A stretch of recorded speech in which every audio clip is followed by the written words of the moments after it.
Hi, this is Elijah, the host of the Songwriting for Songwriters podcast. I hope you're doing well. Today, my very special guest is Andy Platts of Mama's Gun and Young Gun Silver Fox.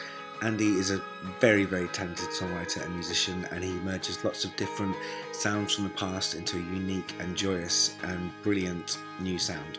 We speak about his songwriting, his journey, his collaborations with Young Gun Silver Fox and Mama's Gun, and writing with Gary Barlow and Asian artists, and much, much more. Also, may I remind you, my book, The Songwriter's Handbook, is available on Amazon. In that book, there are 52 ideas to help influence you for themes for songs, and hopefully that will be a guide to help you either get over some writing block or to start a brand new song. Also, we're looking for help on this podcast. If you are somebody who's involved with social media promotion or you'd like to help book guests, please do get in touch. And you as the fan of the show, if you have any songwriters or artists you think I should speak to, please email or get in touch with them and link us together. Always, podcasts really do well if you subscribe, follow and share. So please, if you enjoy this podcast, share it, subscribe, follow and do all that social media stuff. But for now, let me introduce you to a wonderful man, a great songwriter and an amazing musician and performer, Andy Platts. I hope you enjoy this podcast. Thanks for listening.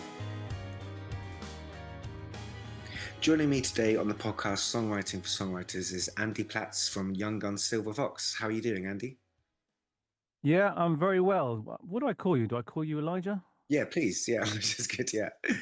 We briefly met. I got the great privilege of watching you guys play at the Marine Theatre in Lyme Regis, where I do some duty managing. And I have to say, the tightness and the awesomeness of the sound, I mean, it was such a great gig. How was it for you?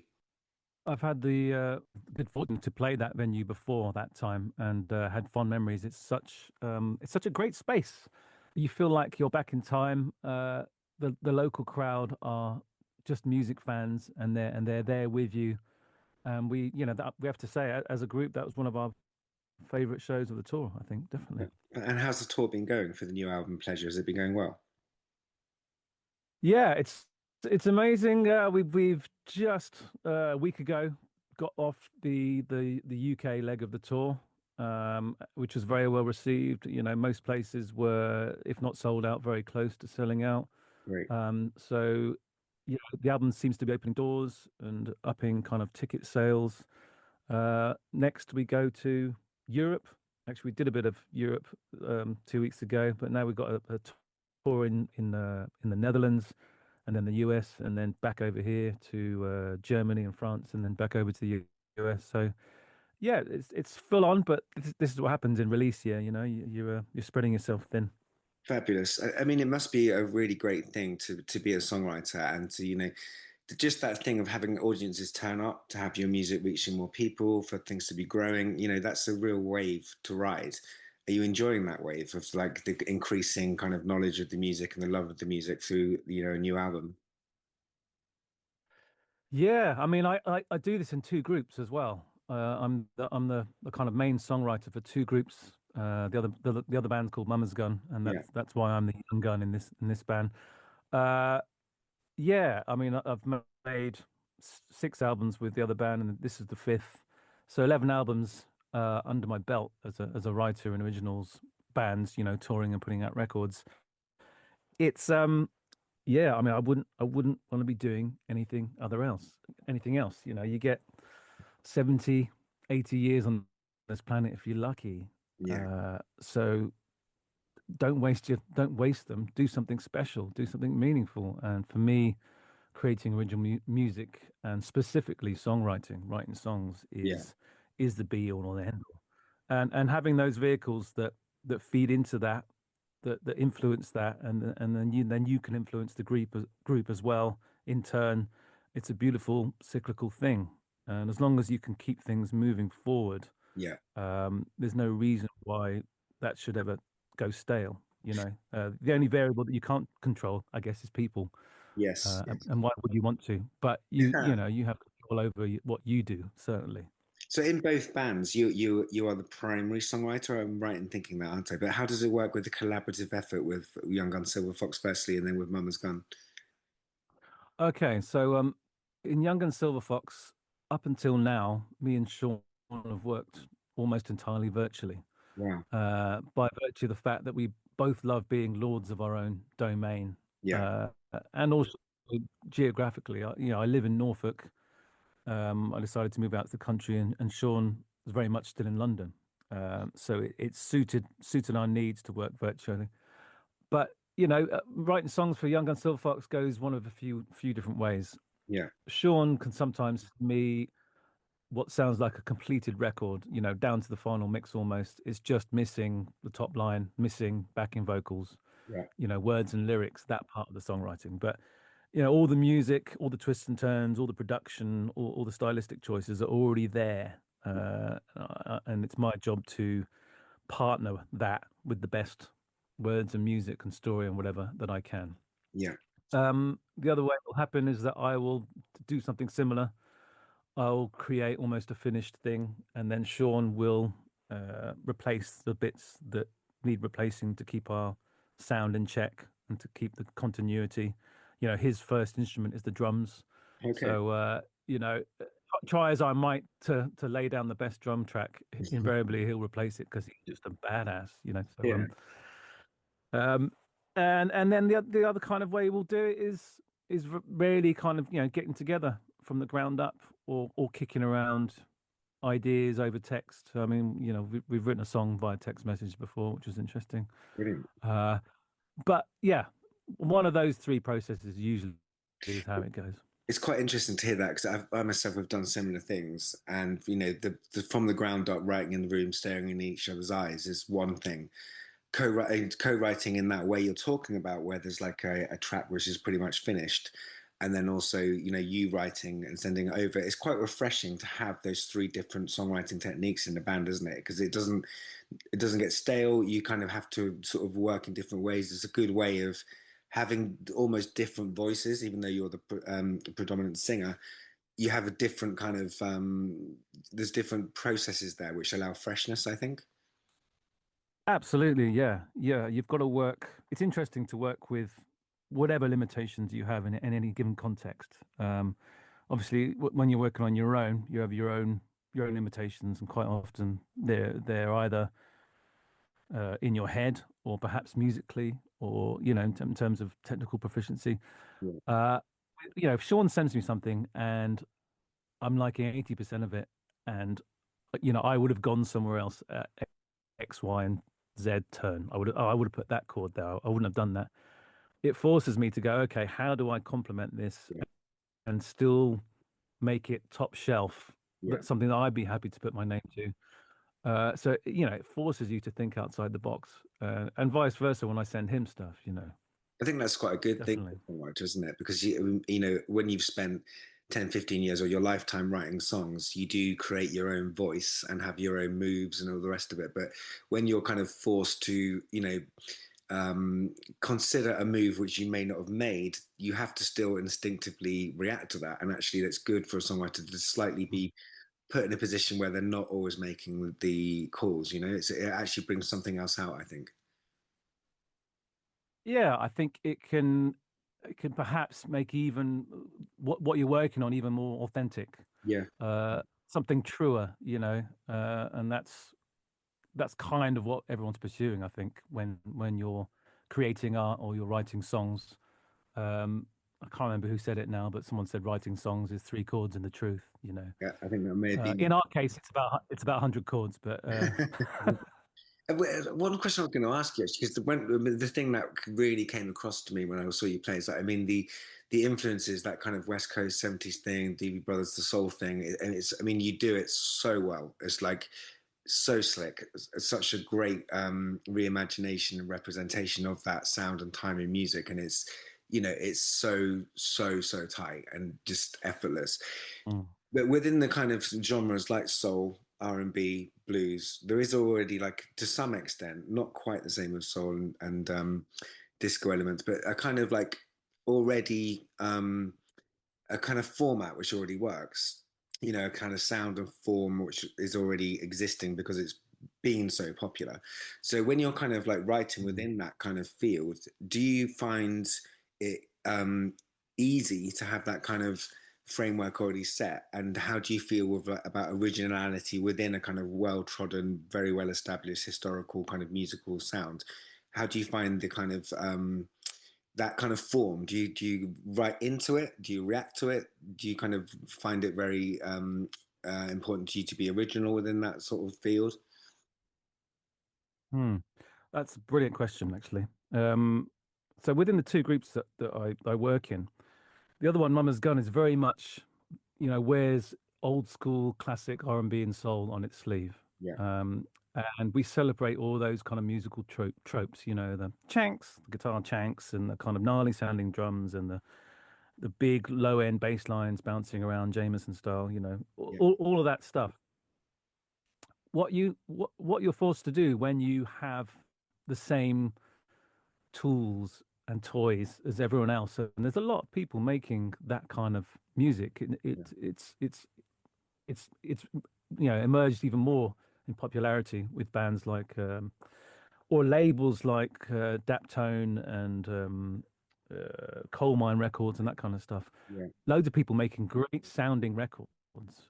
And so it really forces you to go, okay, let's make the song as watertight as possible. yeah, And in addition to that, how can I make these tropes accentuate what makes me different yeah, to everyone else? yeah, Because for the longest time, you know, getting into soul music and being a fan of black music, I think I was, right, if it's got to be this way, I've got to try and really emulate some of my favorite black singers yeah, because the way their voices, the way they sing with passion sits with all that kind of sound beautifully. yeah, Then I need to emulate it,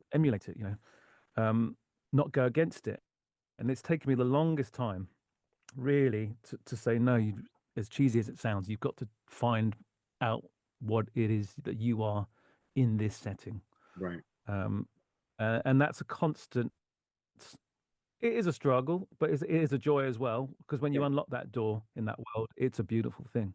absolutely, However, with the Young Gun Silverfox thing, as you know, it's a place where so many musical rivers meet. yeah, I absolutely, I consider the domain that Young Gun Silverfox is playing in as being classic melodic pop, yeah, and the musical backdrop can be all acoustic guitars, Crosby, Stills, Nash. It can be like really jazzy. It can be Herbie Hancock. It can be really kind of soft rock. It can be full of horns. It can be really sophisticated. It can be really simple. It's wide open. yeah, That's kind of one of the benefits of having a genre kind of labeled and boxed in retrospectively. Because the whole yacht rock term was coined years and years later after this kind of music had kind of lost its sting or burnt out with a whimper sometime in the mid 80s.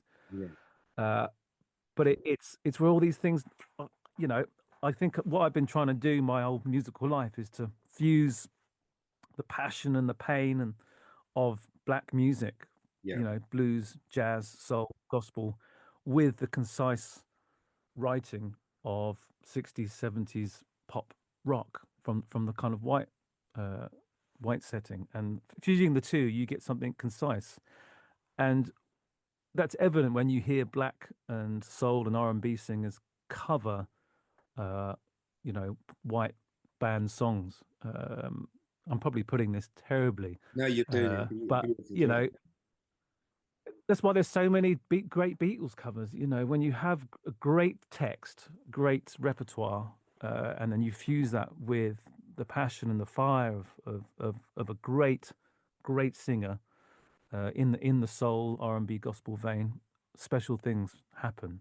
And I feel like that's just where I want to live all the time. Kind of Amazing. mining that whole theme. It's so rich. I mean, that's such an amazing answer because you're so right about like the conciseness of the music that you create. I mean, it's immaculate. It's that when I was watching you play. I mean, again, one of those things in black music which is so great is the bass line and the drummer. How the bass reacts to the bass drum. And it's sometimes when I've listened to R&B and soul music myself, I'm like, where is this groove coming from? And so you kind of, as a musician yourself, you're kind of trying to investigate as people are playing to like where is that groove actually hanging. And obviously it's a mixture of different things interplaying Mm. with each other. But what happened at the Young Gun Silver Fox gig, and what I think you guys do so well, is that the bass lines and the bass drum is there. That groove is just so effortlessly there, which allows all that massive joy and juxtaposition and influences to kind of come together, you know, but it's so solid and so kind of concise. And I think you've done a really amazing job of blending all that. And also what came across was the musical musicianship and the conciseness of the arrangements, but also the pure joy that came across from performing these songs, which obviously you've spoken about in the kind of pain of the Black experience in soul and R&B and blues, that kind of like Mm. commitment to letting your soul rip as a vocalist and also the joy of expressing that music. You know, you've really nailed that in a really positive way, I think. Thank you very much. Yeah, I mean, that notion of joy in music, I think that there's no joy without some kind of pain or tension, or the That's reverse, you know, preempting that. Happiness is a different thing to joy, I think. working. But joy is much more connected to the soul, or connected to the center, or connected to the root of something, and it implies some, you know, stuff was broken to get to joy. Um, but that's in the blues, isn't it? It's in gospel. It's written in the history of black music, but it's a tool and a musical voice that people can use to get their stuff out, you know, Yeah, and it's a kind of communicate with people. it's like an exaltation of spirit. I think, like you know, joy. Like you say, happiness is different. Mm, Joy and pain is an mm, exalt. This is a kind of a surrender and exaltation going on there, which is access to mm. some kind of very big human experience, which I think is what people connect to when they hear your music, and hopefully, you know, that's what we're all trying to do as songwriters. Yeah, and live is the ultimate expression of that, isn't it? You can be a meticulous composer right down to the nth degree, but on the stage, that's where it's going to live once for that moment, and that's where you let it all out. And having these tools to help you express that to the fullest is just the best thing. And the fact that you can live the joy and the pain all in one go Mm, in 2 hours is just you can't get enough of it, can you? absolutely. So just talking about, I mean, I asked many songwriters on this podcast about their experience with songwriting and the muse, and something that I think myself is like when once you've learned a certain amount of musical tricks, you know, you can sit down and write a song very easily. But often, I find myself personally, and other people I've spoken to, there can be some, if you like, other force coming through, which is maybe inspiration. It might be the muse. So and other songwriters just think that's all bollocks, and they just kind of, you know, you're just writing a song and there's certain notes you can choose. But what is your personal experience with a kind of muse? Do you believe in the muse? Do you believe in like kind of direct inspiration, or is this all kind of like actually you've studied the form and you're making very wise choices about songs as a songwriter, as a student of other songwriters, and therefore expressing yourself? What's your relationship with the muse force? Um, I believe in the muse, absolutely, but I also subscribe to turning up and working and being driven and making your own luck, making your own inspiration. Yeah. I think it's an incredibly deep-rooted thing. I mean, as I'm sure you are, I'm just obsessed with the whole notion of songwriting Yeah. and how it feels when when an idea crystallizes and you suddenly know what it's going to be. Mm. It's, I've never smoked crack, but it's like crack. I'm sure Yeah. you just can't get enough. Um, I think answering that question in a fuller way, I guess I'd have to answer why, perhaps why I do it, and how that ties to how I do it as well. I mean, I've said I'm interested in it. I'm fascinated. I'm obsessed by the process. That's kind of that do what you love, love what you do thing. Um, if I don't write, something in me gets blocked and I am out of kilter. My interior is unbalanced unless I do. I Yeah. know that for a fact. Yeah. I need to do it. Otherwise, something is wrong. Something goes wrong. Yeah. I guess it's some kind of pressure valve or a soft reset or a recalibration. I mean, you can't live life and get older and experience stuff without constantly recalibrating. So Nice. why shouldn't that be reflected creatively? Absolutely. We all need to take stock and time check and have a little look in the mirror, in whatever way. Um, so there's all these physiological things associated with the mind. But the muse, yeah, I think you can definitely feel like you're on a roll, and I think that's as much to do with confidence as openness, but also as much to do with how much sleep you're getting, Yeah. or whether you have worries or not. It's this huge Rubik's cube of variables, many of things that you don't have any control over. However, but you can always, regardless of how good or bad your life is going, or or you where you're in a different place psychologically, you, as a songwriter, you just have to be open, I think, all Yeah. the time, Yeah. 24/7, day and night. Just be receptive. And, I'm not being cynical in that, you wouldn't in the middle of a funeral go, oh, I've got a bloody great middle eight for something. But everything informs everything, and you have to be open and take note, even if you don't consciously take note and it pops up later down the line. You're always on, always, always on. And the sweetest is when those fully formed uh, gems fall out the sky, Yeah. and they're here in minutes, seemingly.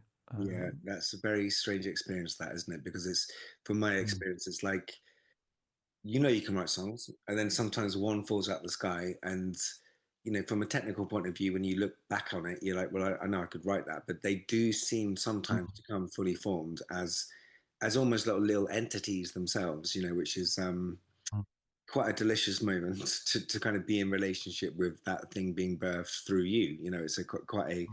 quite an experience, I think. I think I attribute those times. I mean, no one really knows what happens when you go to sleep, Mhm. but I think a lot must happen under the hood creatively. Yeah, Your brain synapses and putting stuff together and putting new information with this and that, and again, that can only be replicated in the creative world in your head. New things that are being built and new stimulation. So it's no wonder that seemingly whole, fully formed things will fall out of you. But like I was saying, as you know, you've just got to be ready for them whenever they do turn up, and absolutely. I think that idea of being you can ready. deliver them whole. Yeah, absolutely. I think being ready as a songwriter is one of is a great piece of advice because, like you say, it's not appropriate at a funeral to run out and sort of start writing a song, but it can happen, and so you need to be Yeah. able to sort of be ready and sort of keep onto it as much as you can. Mm. Yeah, exactly. The album Pleasure, as a songwriter, actually what you've just said is about like recalibration, reflecting, and often albums can come in themes. For example, Rumours Mm. Fleetwood Mac is just an obvious idea of this, but some albums can contain a theme or a place you were in at a certain time. Sometimes they don't. They're just a Mhm. collection of songs. Does Pleasure have a kind of significant theme, or is there an area of life you were in which kind of reflected certain songs about this album? I think more and more I've tended to create albums in a shorter space of time. Okay. Uh, and so in that way, you know, the term record is more appropriate. It is a recording of a specific time, and therefore you're in a certain space, and you're perhaps thinking about certain things more, or certain things have happened to you that cause you to create songs of a certain type or of a certain subject. Yeah. Um, I don't know that there was there definitely wasn't any kind of concept to this album. Sure. Um, but I think you know, a lot of what I create is can be fresh in the moment, but a lot of it has its bones or its foundations created in the past, anywhere up to between now and 5 years ago. Yeah. Okay. Um, I mean, this comes to the how of it as well, doesn't it? I mean, like sometimes you just get the itch, Yeah. and it reaches critical mass, and you have to scratch at it and get it. We've talked about the lightning inspiration, gifts from the cosmos. Um, Titular currency. Nice. Nice. When the title holds the key, Oh yeah. I'm sure you do, but I keep an endless list of titles, which I've just added to over months and years and years and years. It's a funny thing that because And you can have yeah, and how you can look at the same title with 3 years apart, and they mean completely different things, and then one day the title will just gift you a song, yeah. just because you look at it and you go, oh well, that means that now, doesn't it? It's funny that because often I find in conversation with people, and it's I can I know I completely dissociate when it happens, but somebody will be talking and then they'll say something and like and it'll be either a line for a song or a title, and suddenly the songwriter takes over, and I can almost feel myself leaving the room as somebody has gifted me a line or a title. So again, that always being on the lookout for things, and titles really do, are like chapters in a book. They really do often hold the key to the song, don't they? Yeah, oh yeah. I mean, some can be really obvious, and the song will write itself. But some titles can be so juicy, and there's so much depth there that it's worth investing the time. First drafts, rewrites, perfecting. The odd taking off the odd word, blah blah blah. Basically, sharpening the knives. I like those long, long kind of projects with songs. But yeah, people do say, and I would tend to agree for the most part, that a lot of the best songs do come quickly. There is something in that. Yeah, However, I think the payoff can be equally as great with something that you've spent months, possibly years perfecting and just shaping. It's a different kind of patience. You're not forcing it. You're coming back to, I guess if it was a painting, you're coming back to it, you're looking at, you may be touching up the colors here and there, and then you're walking away, absolutely. I love that kind of thing, and there's definitely a couple of songs on this record that were like that, for sure. Who would you say are like your, and you could knock it down to just three, just for time wise, but three of your sort of songwriting heroes or key influences, who would they be? Okay. Yeah, I mean it's difficult because well, I said before about fusing my huge love of black music with my huge love of kind of white music. That makes it sound so binary, but No, it's joining the colors of music. well, yeah, yeah, yeah. I like making grey music. There you go. Um, Definitely. I mean, my first vinyl album I had was a Beatles compilation album. It Yeah, was called Beatles Love Songs. It had this brown album. It had like I a had that as gold well. embossed cover. I had that.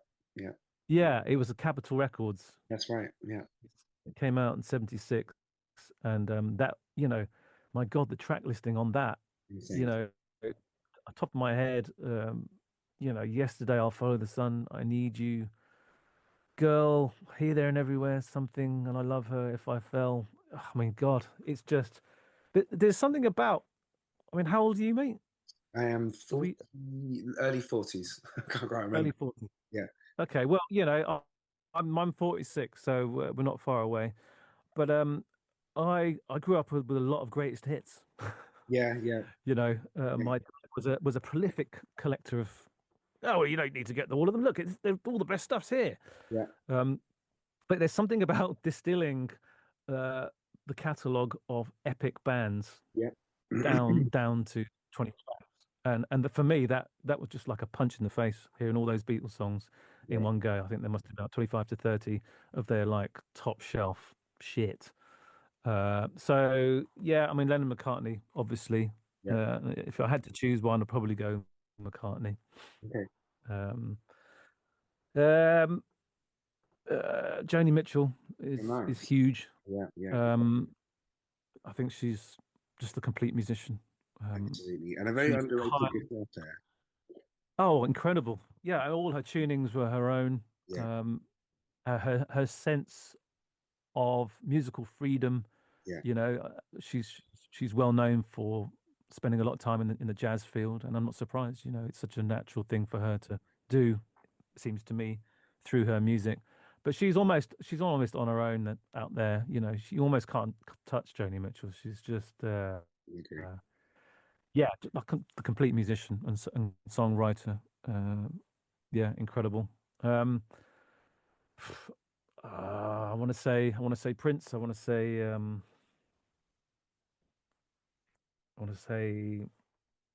Sly Stone. Um, yeah, oh my God, Curtis Mayfield, Marvin Gaye. Yeah, all these, and then there's people like Steely Dan, Donald Fagen. Uh, just big time songwriters. Some big Uh, hitters there, to be fair. Some big. I know again, like you say, combining the where you're coming from, like kind of white black backgrounds, but also the kind of conciseness again of the like McCartney. It's kind of mm. and the freedom of Mitchell. It's just great to hear that. Really great to hear those influences. Um, what advice would you give a songwriter? You've imparted some so far, actually, but if you could give like, because there's a lot of music fans that listen to this, there's a lot of new songwriters and there's a lot of existing songwriters, and everybody has Mm. something different to say. But if you could, from your own particular songwriting voice and point of reference, what key piece of advice would you give a songwriter? That's an interesting question, that wasn't it? Because I think the advice would be different Yeah, to to people or wherever you are on your journey. yeah, If you've just started out and you're probably exploding with ideas and you're probably looking for yourself, then emulation is no bad thing. yeah, You need to go somewhere else to come back and find where you sit on that, and try someone else's ideas through your filter. I think only by doing some of that you can get somewhere. Everyone has some kind of musical grandparents, even those people that sound like they don't. yeah. I mean, Kate Bush is absolutely bonkers, and I love her to bits. I don't know who her musical lineage is. I'd be really interested to know what she grew up listening to or what she was emulating, because Mm, she's out on her own. But she would have got got that from somewhere, to be pushed in her kind of singular direction. So yeah, emulation ain't no bad thing. I think the older you get, uh, you have to perhaps learn prioritize maybe. I can only really speak from my own experience. The older I've got, the more it's almost always about lyrics. okay. I used to be more about the music, and the lyrics they would not be an afterthought, but that I do enough to Yeah, make something of substance. sure. Now I know the music will take care of itself. I'm musically fluent enough that I know what I want. I know what I can do. Yeah. Um, in a world where so much music is being made, and especially in popular areas, pop music. Uh, we touched on kind of soul music. Um, it does come down. Okay, you're making a great record. That's a great bit of music. What are you saying? What are you saying? Because if Mm, if you're not saying anything, then there are 100 other guys around the block who are saying something, mhm. who can make great sounding records as well. So do not underestimate words. Yeah. Um, I mean, it's probably the most important thing, actually, really, Mm, because it's just the song's the thing. yeah. Of course, a beautiful melody and a beautiful chord progression. Ideally, you want everything to be all resonating on the same level. Of course, you do.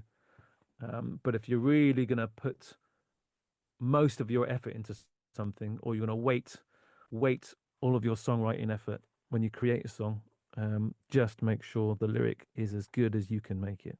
That's really good advice. That, and actually, it's very interesting to hear you say that because emulation, like you said, is really good advice because when you emulate, you are studying what other people have done. So therefore, you're literally Mm. subconsciously soaking in all the musical choices other people have made. So it's a great piece of advice. But very interesting to hear you talk about how important the lyric is actually because that's not actually come across quite strongly for other people I've spoken to, but it's actually very important. Like, what are you saying? What do you want to say? You know, what have you got to say? That's what makes you have your own voice as a songwriter in a sense. You know, music is obviously, you know, massively part of it, but what are you saying and why are you saying it and what have you got to say is very good advice indeed. Yeah, yeah. I mean, I guess I spent a long time just really working on, like I said, my musical fluency and knowing what I wanted music to do whenever I sat down to pen something. Yeah. And I think I got to a stage where, I mean, I do less listening to music these days, certainly. I don't have a voracious musical appetite. I do seek out new things now and then. I still do listen to records, but nowhere near like I used to. Do you know, I think that's often, However, my sorry to interrupt you there, but I think that's Mm, often it's the same for me actually.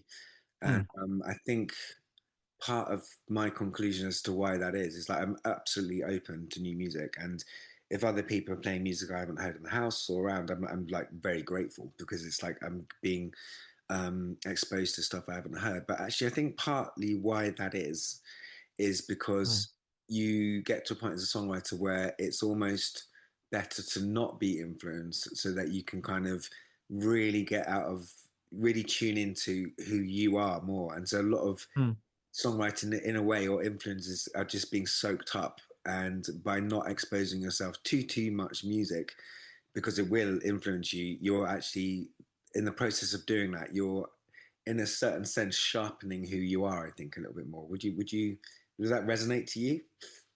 Yeah, exactly. I mean, just to dovetail with that, I think the reason probably why when you're young and you're exploding with songs and you're eating up all the music you can listen to is because you are forming that sense of self. Yeah, At some point through age and lived experience, it's going to reach a threshold and you kind of start to know who you are. When I turned 30, everything kind of went, oh shit, right. yeah, That's that, is it? Oh yeah, that's that. Okay.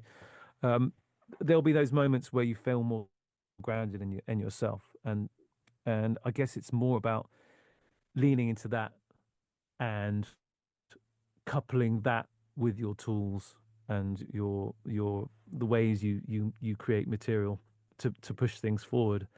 You know, I say I listen to less music, but my appetite for writing songs has not waned absolutely, one bit. absolutely, I am hungrier than ever. Perhaps the older you get, the more urgent it gets to really want to create something of worth. Uh, absolutely. you know, I and think you get a different idea of time, do you? And also to some extent, you know, like obviously we're not old men, but there's like you now have, and I have in different ways. Like you have a legacy actually of stuff you've released, and it becomes quite Mm. important to like keep adding to that legacy. It feels like very kind of visceral and very urgent to keep on adding to that. You know. Yeah, absolutely. It goes to what I was saying at the start. You get 70, 80 years if you're lucky. Yeah. Do something special. Let me ask you a couple of When my questions. time is up, I can look back and I can see a body of work, Yeah, and I absolutely, did that. And it's absolutely. something I conjured seemingly out of thin air. Yeah, it's amazing. Let me ask you a couple of questions about co-writing, if I may. I read Mm. that you recently worked with Take That. Yeah. How was that? Gary Barlow specifically. Yeah, how was that working with Gary? How was that an experience? Well, yeah, that was bonkers. I mean, me and Yeah, me and Sean got a message from Gary in our Instagram inbox, great. just saying, loving the latest record. I think it's the last record, fellas. Would love to collab. We were like, is this a wind up? That's a big one. But one of our management team knows one of his people, so we just checked it out, and it was legit. So, long story short, he said, I'd love to get in a studio with guys. And if you've got any ideas, for potential take that stuff, give me a shout. And he gave us a kind of simple musical remit of where they were looking to push the record. Uh, and so I was quite diligent in that. I created a couple of things in advance because they were looking for more of a bandy, real instruments, slightly American influenced harmonies. Not a million miles from where Young got Silver Fox, but perhaps more kind of towards the pop center, maybe a bit more Yeah, growly guitars.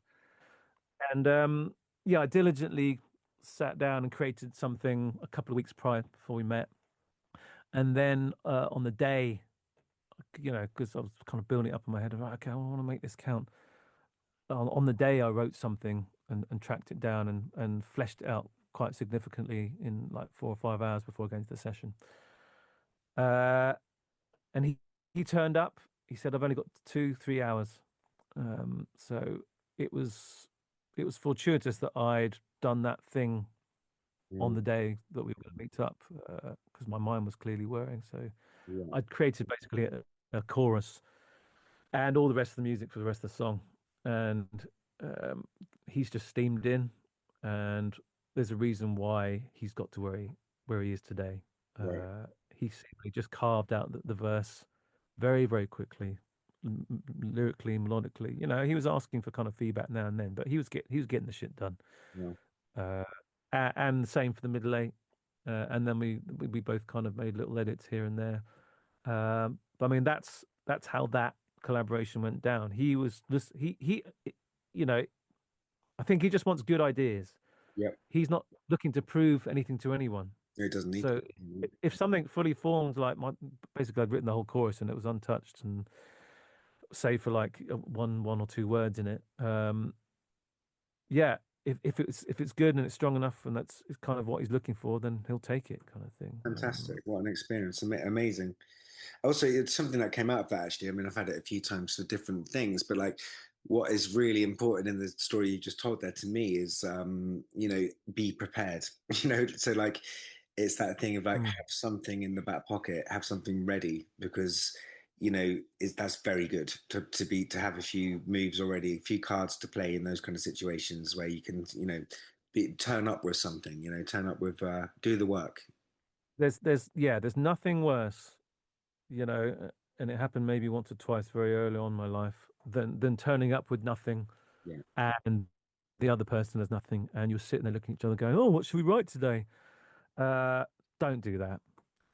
Absolutely don't do that. Harvest your titles, keep a good song title list, come up with a few ideas for starts. Uh, Anything that you think might serve as inspiration. It's just take something to the session, and you'll be surprised what can be a catalyst, even if you end up 7 or 8 generations of an idea down the road and the original idea doesn't get used. It did get used because it got you somewhere else. Absolutely. Um, so yeah, definitely be prepared. That's a golden one for co-writing if you've never or if you've not done much of it before. Another question, that, if I may, is this might be a bit technical, but you've done a lot of writing, it seems, in with Asian, Korean artists and things like that. Is there like a sort of because I mean, I don't really know, but like it's obviously a very different culture. Is there a Mm. sort of totally different kind of songwriting process, or do you have to be aware of different elements when you're writing with for Asian acts and with Asian artists? Most definitely, yeah. I mean, most of my experience has been in Japan and South Korea, Yeah. and I mean they're both very different in terms of their approaches. But I can perhaps give you some insight. Mm, With Japan, um, if you're being asked to write for an artist, and by the way, that's always preferable. If you're a jobbing songwriter or you want to write songs for people, the sooner you can get out of blind pitching your songs yeah. for these kind of who's looking things, the better. You want an artist or their management team to approach you and ask you to write songs for an artist. Yeah. Even better with the artist. That's what you want to do, and then you can create the most authentic thing, and you can harness their voice in the best way. Blah blah blah. So with Japanese stuff, they're so precise. Um, Sometimes you'll get like a blueprint for what the song should be. They'll say it's got to be this BPM, it's got to be in this key. The top note can be no higher than this note. Uh, Ideally, we want it to modulate 3 times by 2 minutes 40. Wow. Um, and it's so kind of directed. Uh, Again, you just have to use that, but find the freedom within that.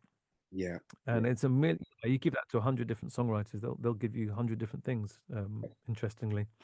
Uh, so it's very prescribed. That's the word I was looking for. Um, especially in the kind of more Japanese pop market. My experience with writing with Japanese in person, it's a bit more free, but there's definitely, broadly speaking, in Asia, they have a more sophisticated harmonic palette. So if you have those tools at your disposal, and Yeah. jazz harmony is something I'm pretty comfortable with Yeah. in my writing, uh, that's a muscle you can flex. That's kind of standardized over there. In the West, there's lots of kind of all that kind of stuff. Whereas over there, you might get just something a bit more flavorsome on the bone. Um, and that's kind of expected that you'll bring that. No more so than in the kind of ballad territory. Right. You know, Korean power ballad singers, the singles will be, sometimes up to 5 minutes long, Yeah. maybe even 6 minutes. They don't care. There's no one saying it's got to be 3 minutes 30. Uh, the form is open. It won't be verse, chorus, mid, late, chorus. It'll be more kind of sprawling than that, and more like a rolling egg than a ball, if that makes sense. Fantastic. Um, and you've got lots of room to play with chords, and it's really about working with the vocalists. They're really into kind of the big singers and the passion behind singing. So if you can really give someone something to dig into vocally, they'll love you for that. Brilliant. Um, yeah, but God, a little story, if I may. The Yeah. first time I ever did some co-writing in South Korea was with an artist called Park Hyo-shin, who is known as one of the big three over there. He's been going since the 90s, but there are these three big old school ballad singers. So he's a big deal over there. And the first time I turned up to write with him, he turned up with his manager, and then we had the head of his publishing company and his aide, and the head of his record company and his aide, and two junior A&Rs, all in the studio, looking at me, sitting down with this guy, like, okay, do your thing. Uh, so nearly 10 people, in addition to me and the artist, all sitting in the studio, Wow. uh, which I found just like no pressure. So we cracked on, and then I kind of, I tried to intimate this would be brilliant if you could just leave us to it. So I think it was much just kind of turning up and showing respect and saying hello as anything. But they would have stayed if you'd have let them. Yeah. Um, but the singer was incredible. As soon as he opened his mouth, I was like, it's gonna be all right. Yeah. This guy's got the most incredible voice. I've just got to make sure he still sounds incredible by the time we finish writing this song. So yeah. Brilliant. Couple of quick, well, they might not be quick, but a couple of questions just to finish off, Andy, and thanks for your time. But at this moment, there's a lot of people saying there's not much money in the music industry is harder than ever, but also there's much more scope as an artist or songwriter to release music and get it out there. What's your current sort of take on the music industry at the moment? Okay. I mean, there's a lot of specters in the air, aren't there? When you talk to people about making a career in music, it's funny how, for your average Joe on the street, it's quite a binary thing. You're either you've made it and you're printing money and you're selling squillions of records, or you're down the open mic night, Yeah. or your mate's in a band and he plays up the Esquires now and then, whatever. There doesn't seem to be uh, this kind of acknowledgement for this whole mid band of people who are making a living and working in music. Yeah. And that's not printing money. I'm not printing money, but I can pay the mortgage in my house. I can take a holiday. I can go out for a meal with my family if I want. I'm not scratching at the floor, but I'm not. My life isn't gilded in any way. Um, but that's because I guess I am quite versatile. Yeah. I have got a number of strings to my bow. I think that definitely pays in the modern music market. Yeah. Uh, if you're in a co-writing situation and you can wear many hats, you can just be the track guy, you can just be the lyricist, you can be the top line melody guy, you can be, I can play quite a few instruments. I can play all the instruments to make a record, and I'm not alone. There's a lot of people who can do that as well. The more fluent you have in various kind of songwriting languages, the more useful they are and more doors are open, I think, to you. Yeah. And it's up to you to hone and cultivate all of those skills as much as you can. Otherwise, you're just lazy, I think. That's very true. I think versatility is yeah, I agree with that completely. It's be versatile. So, Yeah. the very last question for you, and thank you so much for your time. And listeners, if you are already loving Young Guns Silver Fox new album, Pleasure, please share this podcast. And if you're new to Andy and his music, please go and check out all of his work. Links to that will be in the release of this podcast. So, my, if you like, now kind of slightly famous last question to everybody who appears as a guest is on here today in this very moment, what song do you wish you could have written? Wow. Okay. Didn't see that one coming. What song do I wish I could have written? The place where I go, um, well, the stuff that really moves me is Scott Walker. Oh, He, wow. Yeah, he's probably my favorite vocalist ever. fantastic. And those four albums he made in the 60s, Scott Yeah, 1, Scott 2, Scott 3, Scott 4, yeah, are very, very special. yeah. And so I think it's Scott 3 is the album which has some of my most favorite. It'll be, I don't know, I think there's a song called Big Louise. I wish Oh I'd my written. God. Yeah. That Yeah. is one of my favorite all-time songs. I heard that as a kid and it absolutely blew me away. And it is one of my, I've never heard anyone say this on the podcast, and not many people know that song I've spoken to, but that Yeah. is in my top five songs of all time. Yeah. No, it's so moving, isn't it? I It's mean, I incredible. just think about it. I've got hairs on my arms Yeah, I just standing. had the same thing. I've just had the shiver. Like that Yeah. song is just something Yeah. else, and the way it moves and the lyric, and yeah, It speaks to existence, doesn't it? it's It brings us back just to human. Didn't time sound sweet yesterday in a what a world line. filled with friends? We Yeah, lose our way, you know. God. what a song. I mean, Yeah. yeah, thanks for saying that. It's like sometimes when you kind of believe in a song so hard, it's like you got to hear this, and sometimes not everybody gets it. But when it's a really great thing to meet someone and talk to someone who actually, feels the same way about that song because that is something else. So, what an amazing answer. I mean, it's probably one of the answers I'd have come up with if somebody asked me that question as well. Yeah. Funnily, in distant years past, when I used to go to the gym, my waistline will attest that doesn't happen anymore. Hmm. Um, I'd be going furious on the treadmill, and I'd be listening to the slowest Scott Walker song, Hmm. Amazing. knowing that everyone else is listening to like high BPM dance music, or whatever, and I just have the pods in and have this really beautiful music by Scott Walker. I used to do It that was the as well. most delicious juxtaposition. I loved it. No, I love that. I used to do that when I was in an earlier band and sort of also running. I'd be sort of like pumping it out, listening to Sheila Chandra or something like that, completely chilled out. But Yeah, yeah.